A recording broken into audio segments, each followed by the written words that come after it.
Cardoso. Oh no. Free Kamilla Cardoso. She is fed up with the Chicago Sky experiment. When your team loses by 27 points to a roster missing its star player, you don't just have a problem.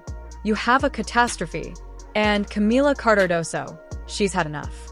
This wasn't just a loss. It was a public basketball mugging. And the Chicago Sky walked right into it like they'd never played defense in their lives. The Indiana Fever, without Caitlin Clark, embarrassed the Sky on their home floor like it was personal. Went into Chicago and just spanked buns, man. Straight embarrassed the Chicago Sky. I mean, what a game. 79-52. Whew, talk about putting belt to rear end. And let's be real, if Caitlin had suited up that night, it would have been a 50-point demolition easily. But that's not even the most humiliating part. What really stole the show was Kamilla Cardoso's body language. Icy, disconnected, visibly fed up.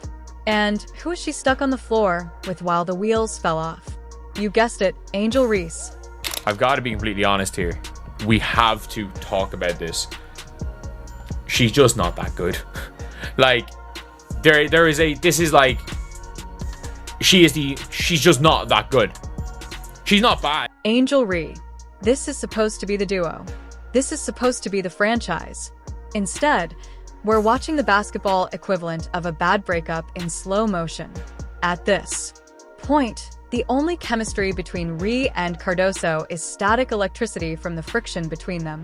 Reese is out here forcing shots and turning the ball over like it's a hobby, while Cardoso just stands there like a Michelin star chef watching someone burn toast. Oh, Angel Reese with her, 12 rebounds, 4 points is all she got?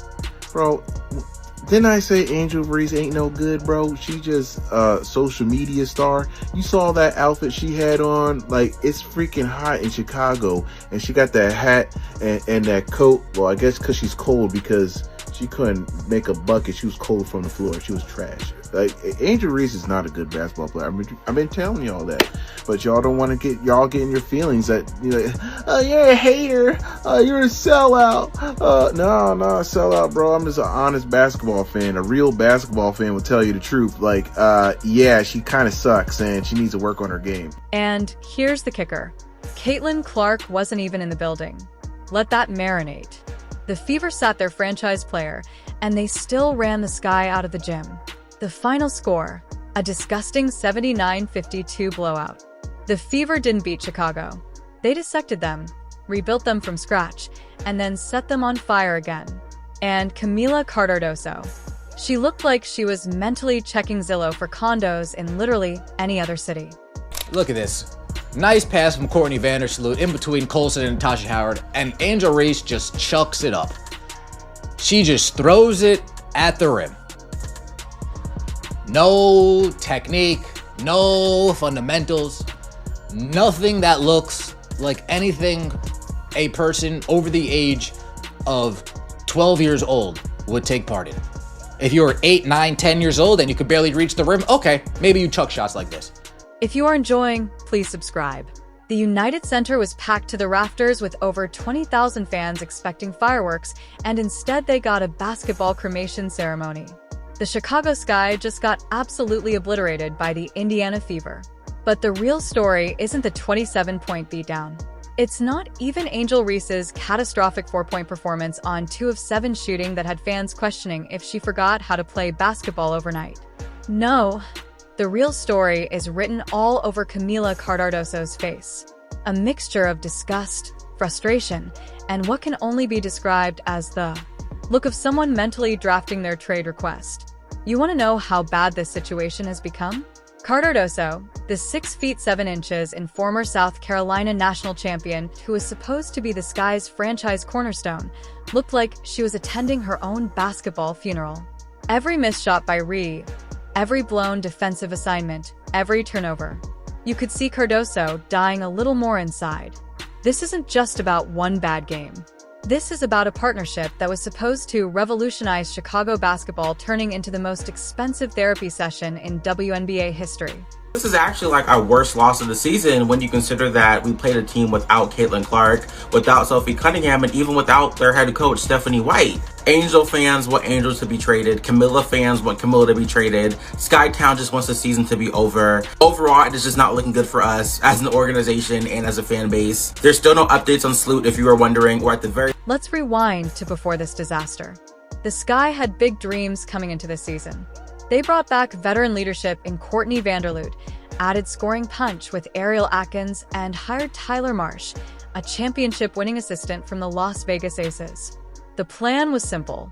Surround Angel Reese and Kamilla Cardoso with the right pieces and watch the magic happen.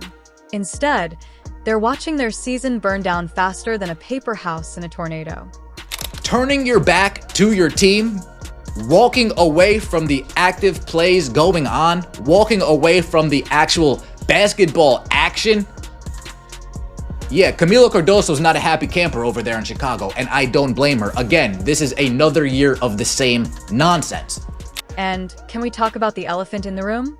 This beatdown happened without Caitlin Clark on the floor.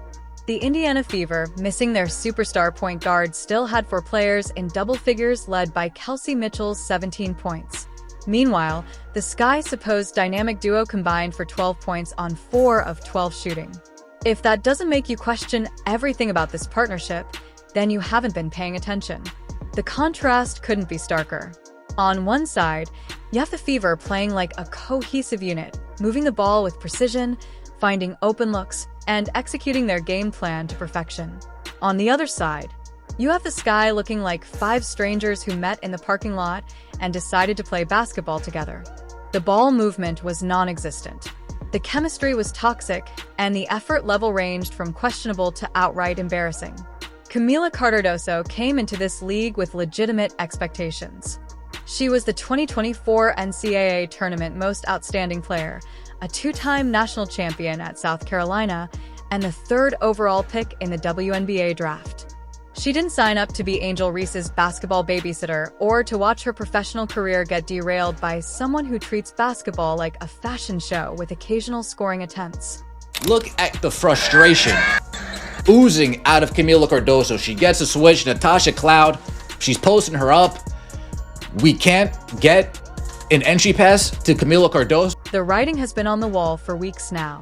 Reports have circulated about Cardoso's insanely bad body language when Reese goes into her signature routine of missing shots and refusing to pass. During previous games, Cardoso has been spotted literally walking to the other end of the court mid-play because she couldn't bear to watch the basketball carnage unfold. That's not just frustration. That's a woman who's reached her limit and is actively broadcasting it to anyone with functioning eyeballs. But Saturday night's disaster took things to a whole new level. The most damning part of this whole situation, this was supposed to be the Sky statement game, playing at the United Center for the first time in franchise history in front of a sold-out crowd of over 20,000 fans who came expecting basketball excellence. Instead, they witnessed a masterclass in how to completely waste talent and opportunity. The Sky managed just 52 points, matching the worst offensive output in the WNBA this season. That's not just bad basketball. That's a war crime against the sport itself. NBA, Angel Reese and the Chicago Sky scored the lowest points since 2011. 52 measly points. 52 measly points, the lowest point total since 2011. Folks, there were people in the crowd. And let's be brutally honest about Angel Reese's performance. 4 points in 27 minutes of action. 4 points. High school players put up better numbers during warm-ups. The woman grabbed 12 rebounds, and Reese supporters will point to that as evidence of her value, but 8 of those were offensive rebounds, meaning she was literally cleaning up her own mess. That's not hustle. That's basic basketball accountability gone wrong. Meanwhile, Cardoso managed 8 points and 4 rebounds in 21 minutes. But those numbers don't tell the real story. Every time she established position in the post, the ball would inevitably find its way to Reese, who would proceed to attempt shots that had no business being attempted by someone shooting 6% from the field. You can see Cardoso's frustration building with each possession. her movements becoming more deliberate, her body language screaming what her professionalism wouldn't let her say out loud. She is good at getting rebounds. She just sits there and rebounds herself 4 or 5 times a game. Usually doesn't even convert those 4 or 5 rebounds into a bucket even. She's got long arms. She's got good size. I'm sure she creates problems defensively. But she is the most uncoordinated, high-level basketball player around the basket that I've ever seen. I have never in my life seen somebody who is a national champion, high draft pick, famous for being a basketball player, who can't do anything at all around the bucket whatsoever.